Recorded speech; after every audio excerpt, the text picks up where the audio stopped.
This thing was impossible to buy, sold out everywhere. But I did, and I used it for a month to find out whether a cheap MacBook can actually be good and what you can realistically expect from a $500 MacBook Neo.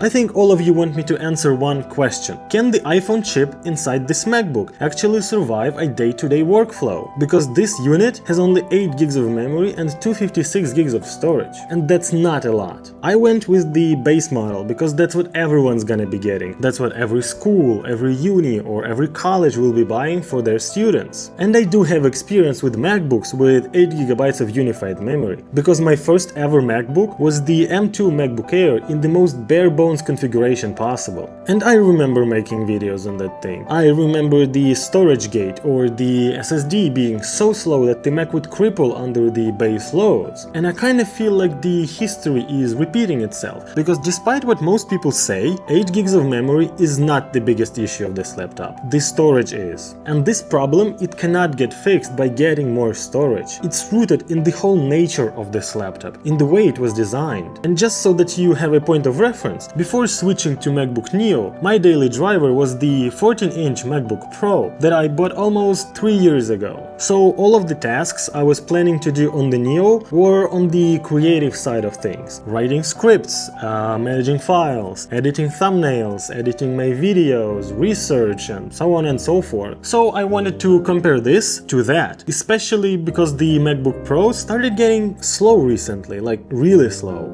And honestly, I did try to replace the MacBook Pro with the Neo full-time, which has proven itself to be quite of a challenge. Let's put it that way. And most of the time, it did work really well, especially in those times when I took some precautions. For example, I write my scripts on Google Docs, and Google websites are notorious for memory usage. A single tab can use up to a half a gigabyte of unified memory, and in my Chrome profile, I usually have 4 to 8 tabs like this open, plus YouTube, plus Sheets, plus Google search, plus ChatGPT, and I also have Safari with videos or movies playing in the background, and the music app, so it's quite a lot at the same time, especially for this little guy. But I should say that the Neo actually handles this workload pretty well. Like, it doesn't stutter, it doesn't slow down, I see no beach balls, and overall, I'm pretty surprised with the basic performance. But I knew all that, there are no surprises, and most people getting this MacBook will be doing the same stuff. Writing, reading, watching stuff, maybe creating some presentations, editing some PDFs. It's super simple, and it all works great here. I use UPDF that has recently been updated to version 2.5. Reading PDFs, annotating them, everything works great here. And the app even has AI built in, like you can chat with your PDF. You can even chat with images in the PDF. It's all very useful, especially if you're a student. You can convert PDFs into mind maps with one click, summarize everything, and even create bookmarks automatically. UPDF can also organize your PDF, find empty pages, inverted pages, and all the other problems your document might have. And it can even generate custom designs for your documents, like stamps, watermarks, backgrounds. It can also help you write, for example, when you need to fill out a huge form, or just during classes. And it also has dark mode, which adapts the visuals to your preferences. And I'm guessing aside from just the Neo, you will also have an iPhone. And UPDF has an app for that too. So click the link in the video description or pinned comment to download UPDF for free and claim a huge discount.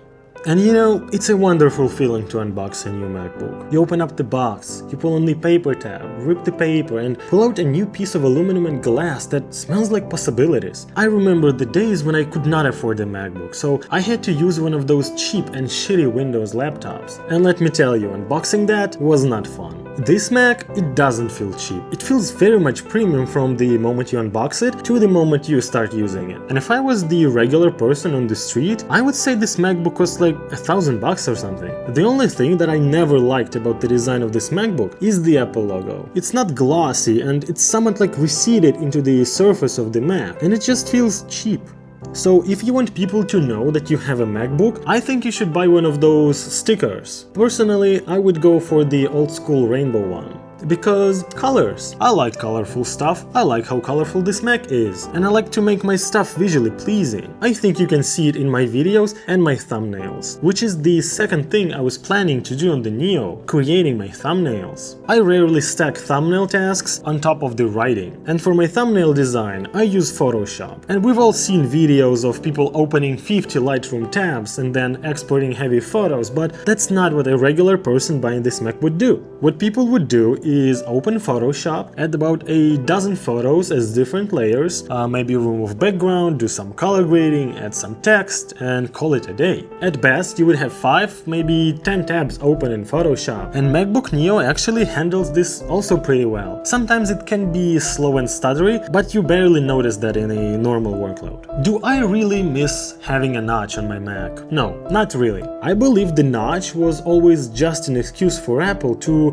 make the Mac look more unusual, not like everyone else's. So having these even bezels on the MacBook Neo actually looks pretty nice. Though I do wish they were slightly smaller, because right now they are quite chunky. And I'm slightly infuriated by the fact that bezels on 3 sides, they're even, but at the bottom it's noticeably narrower. At least that's how the glass part of the display looks like. And I think visually it would look much better if the bezels were even all around, like they are on the Airs and Pros. Also, I think the new design is actually pretty solid. The edges are now way more round and the corner radius is way more extreme. This makes the MacBook feel almost like a pebble, way more tossable, way more approachable, and in a way more friendly. Though the aluminum extrusion that Apple uses for manufacturing makes it feel kinda worse to the touch, on a more cheaper side, not so refined as the Airs or Pros. But again, for $500, you should not care about that. And like I said earlier, I think the biggest issue of this MacBook is its storage. This MacBook only has 256 gigabytes, and if you want it to perform fast, you need to keep at least 50 to 70 gigabytes free. Like, I had to delete so much stuff off my MacBook Pro to make it bearable, and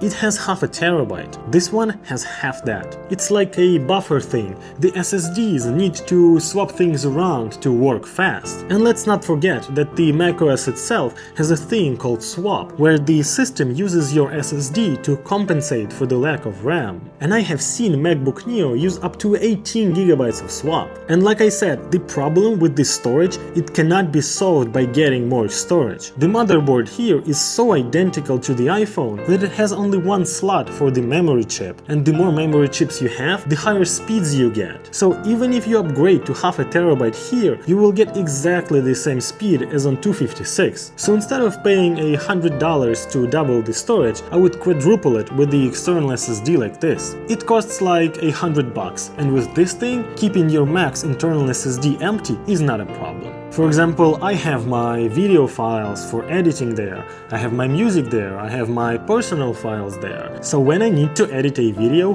I need to plug this in. But damn, editing videos on this thing, it's fun. You know, I wanted to take it slow the first month and behave like any normal person would do, especially the person who has no experience with video editing. So I chose the Final Cut as the editing software of choice, simply because I've been using it for a while and I know the ropes. And some of you might say that DaVinci Resolve would be better and more optimized, but I am too stubborn to learn new apps. Anyway, starting off with the few layers of 4K 30 or 4K 60 on the single timeline, and the Neo has no problems with that. The problems appear when you start stacking up layers and effects on top of each other, when you apply magnetic masks or use animated texts or transitions, and especially once your projects get longer. All those reviewers, they test the MacBook on super simple projects, 2, 3, 5 minutes tops. My initial timeline of just my face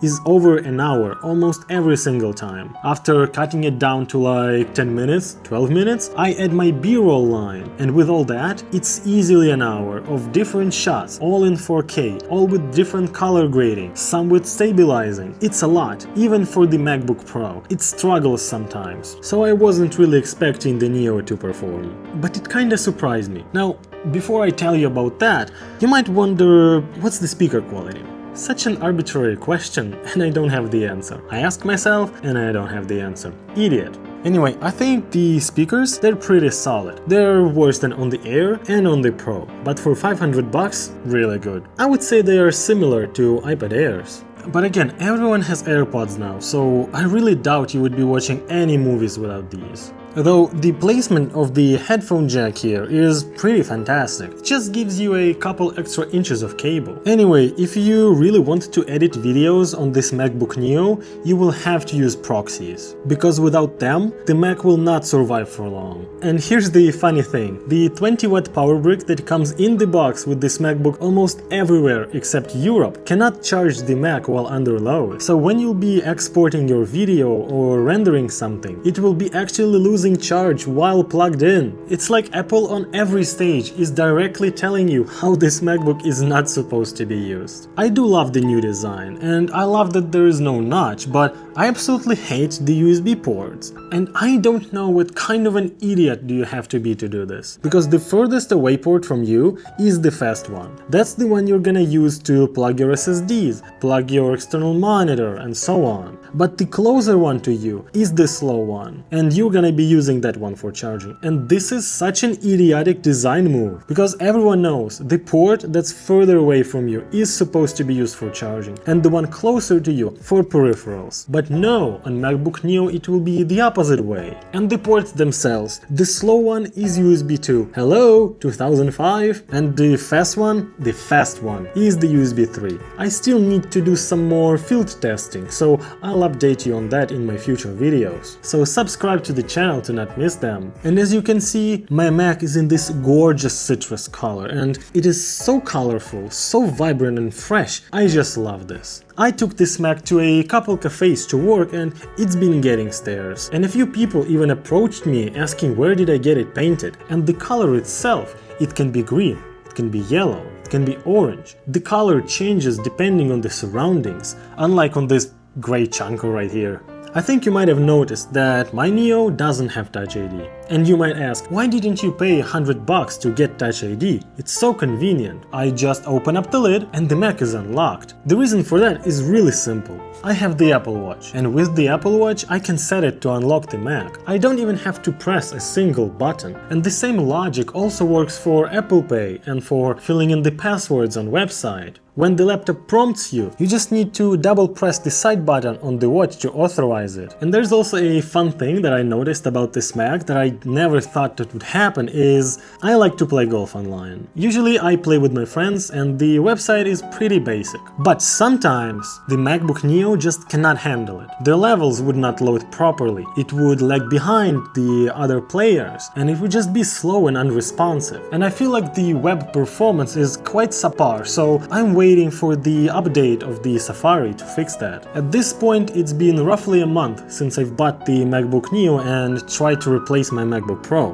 But for me it might not have been the upgrade I was hoping for. If I wasn't editing videos all by myself, it probably would have worked for me. All I would have to do is just upload the files to the cloud and send the link to the editor. But I do edit videos myself, so I kinda need the performance. So what should you do? For starters, stop listening to reviewers online. Everyone lies, everyone has their agenda, everyone wants you to click on their video and watch it, so they will be inflating the problems out of proportion. My channel is small, I'm not making any money out of this, so I'm losing nothing by being honest with you. So I'm gonna say that if you're a student and you need a MacBook, the Neo will be a terrific choice. Like, it would be really nice for all your simple tasks. But if buying a MacBook is something you can postpone by a year, I would do that. Next year, Apple will update the Neo with the A19 Pro and 12 gigs of memory instead of 8, and I cannot overstate how big of an improvement this would be. So if you are 1 year away from college and you can survive on your old laptop 1 more year, I would seriously do that.